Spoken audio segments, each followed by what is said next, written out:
Good morning and welcome back to Cityline. With me, I have two individuals on the couch that I think their hearts probably are as wide as Texas. Let me tell you something, because these people do some serious life-changing work. I'm talking about sound outreach, and we have two people who are here to talk about the sound of progress and what it sounds like and how you can learn to hear the sound of progress. Excuse me. Please join me in welcoming our favorite executive director of sound outreach, Mr. Brian Flint. Welcome back. Thank you. Thank you. So you have some really crazy socks on. Let's see these things. We do. You always bring good socks to Yes, wear. yes. Can we get a sock cam on that? Hold it up just a bit so we can get our camera. There we go. Perfect shot. And you brought with you this lovely woman, Miss Kirsten Willis. You are the development director, no pressure, of Sound Outreach. Welcome, my dear. Thank you so much for having us, Amanda. It's a pleasure to be here. It's great to have you here. And can you show us those beautiful pumps? Of course. Okay, hold them still, and they'll zoom in on them. These shoes were made for walking. Oh, yes. I'm telling you, Sister, you are not playing. All right. So, Brian, for people who are thinking sound outreach, is it a place where I learn how to scuba dive? Is it a bank? What is it? So what does sound outreach do, and who do you serve? Well, we serve families that are working hard and struggling to make ends meet. Yeah. And that's especially critical coming out of the pandemic. And so we call them ALICE families, asset limited, income constrained. It just means people are working hard, but they don't have the resources to make it to the end of the month. So 2 and 3 jobs. 2 and 3 jobs, sometimes living with family members. Maybe they've been incarcerated, or they've had an illness, they've had a gap in work. And so we do financial counseling. So we work on credit score, we work through the budget, we find out where are those costs that we can try to get a handle of. Are you eligible for benefits? And then we also have employment coaching. What's your career path? Yes. How can you make more money so that you can be more stable and provide for your kids and engage in the community and be more stable and more healthy, secure, whole as a person. And to let go of those 3 jobs once we start doing the really hard work that many of us do not grow up doing. We're not taught how to do this.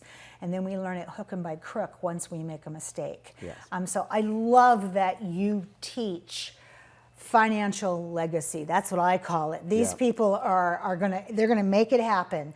So what is the Center for Strong Families? Well, we're really appreciative to United Way that brought the Center for Strong Families to Pierce County. There are 7 centers for strong families where a financial counselor and an employment coach work together as a team on an individual, a household's financial success. And we do it over the long term, and it's relationship-based, it's client-led. We run 3 of 7 in Pierce County. And we just focus on what are your hopes and dreams, and how do we financially create that structure so you can reach that, whether it's a home, whether it's going back to school, whether it's owning your own business. Whether it's just having one job and being able to get 8 hours of sleep at nighttime. Right. And not get home at 2 in the morning and start again at 6. Right. Wow, okay, yes. So inflation is up, although the feds did not raise the reserve this last week. How is that affecting people? Well, inflation and the high cost of living are coming at people in 2 ways, and really crunching people. And so wages are going up a little bit, but not as much as inflation and not as much as housing prices. And gas prices, Right. which is all of that, Right. food, gas, everything. Right, and the end of pandemic level support that helped people get through. And so really we're at a point in society of like, do we need to continue to support people and give them a leg up? Right. Recently, because this kind of ties into what you would consider a sustainable wage, we had a major organization here in Tacoma with a brand new executive director who surveyed saw what people were making and raised everybody who was not there Yep. to a livable wage. And I couldn't, I was jumping and dancing because Yep. it's unbelievable. So what, in that vein, what is a sustainable wage in Pierce County? Because we have rents that are higher than Capitol Hill in Seattle. Yeah. So in Pierce County, for a family of 4 to have a livable wage, it's $36 an hour that they need to be making. And so you're talking about, and we applaud the Tacoma Housing Authority. Thank you for saying who it was. Yes, I was because hoping you'd get that. they decided that they can't have people working on housing that can't afford housing themselves. So they made a very bold decision and raised everybody's salary to $36 an hour. And so that's the wage that That's the people are number. working 2 and 3 jobs to try to reach, just so they can make rent and pay for groceries and medicine for their kids. It just, this always hurts when we have this conversation, Yeah. but it's a good hurt because it informs us how to stand in the solution. Yeah. And that's what Sound Outreach does. So the question is, how does your work benefit people? But I don't even think I want to ask that question because that's such a no-brainer. But what I want to say is that when you said, Brian, we help them work through their hopes and their dreams, you also help them work through their hurt.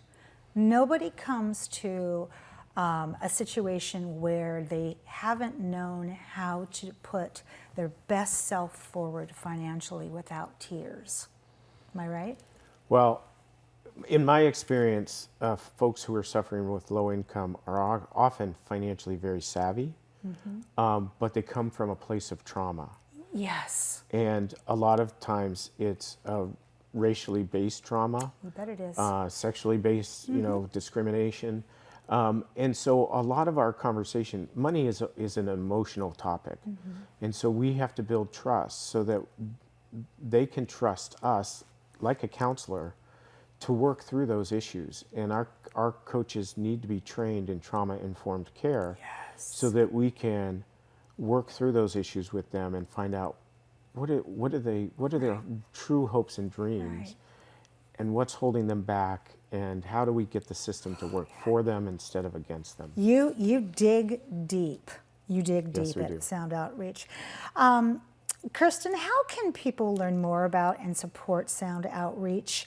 In addition to, you've got a luncheon coming up. Let's talk about that. Exactly. Yeah. So I think that the best way for people to learn more about Sound Outreach is to attend our annual fundraising luncheon. Amanda's so excited to have you join us next week. That's happening.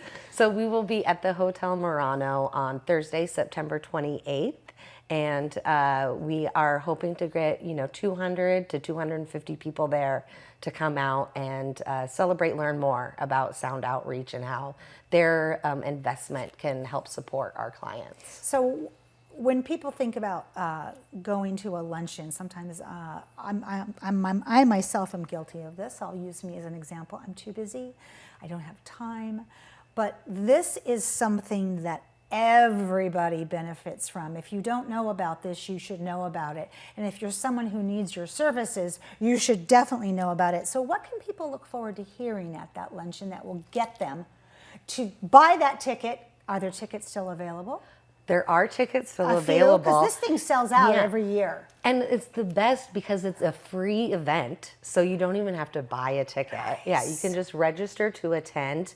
Of course, we're going to make an ask for donations during the Absolutely. event. 'Cause- Asking's for free. We should always ask. For sure. And yeah, I just really, am excited for people to come and hear from staff members at Sound Outreach, hear from clients that have gotten support, and then hear from some of our partners that we work really closely with and how they are utilizing the services and the coaches at Sound Outreach to serve their clients as well. Exactly. Oh, yeah. I love that. So I'm going to ask you to divulge a secret. What is the fundraising goal? So I know how much I need to bring to donate. Thank you. Yes. Yeah. So $75,000 All is our right. goal to raise this year, and we are about 67% there. I know. Are you serious? Yes. Where's the thermometer? Where's, Exactly. Where's the balloons? confetti? The confetti. Where's the big, muscular dystrophy board that used to go? Boo, boo, boo. Yeah. Oh, I love that. Congratulations. Thank you. That's Yes. impressive. And as from one development director to another, that's a lot of hard work too. So you've been putting those shoes to good use. Exactly. And obviously, we can't do events without the support of our amazing sponsors. Yes. So, I've got to give a shout out to our presenting sponsor this year, Harborstone Credit Union, and then also one of our most amazing in-kind sponsors, America's Credit Union, put together the video for our event this year. Oh, and the videos are wonderful. I learned so much from the videos. I think the videos stop people in their tracks. If they have conversations in their heads that are going on at their table, suddenly it's like all heads are toward the video, and then we really understand. What do you hope people walk away with once they've attended this luncheon? I really want people to just get a general understanding of what our clients and our community is going through right now. As you said before, everybody can, use a little bit of financial help, financial coaching. We all know somebody who may need to utilize our services. So I think if anything, just educating our community, getting them that personal touch, that heartfelt, understanding of how important our services are. There is nothing left to say after that, except thank you both for being here, and I'll see you next week. All right. Thank you. You're welcome. We have much more to come on Cityline. Don't go away. We'll be right back.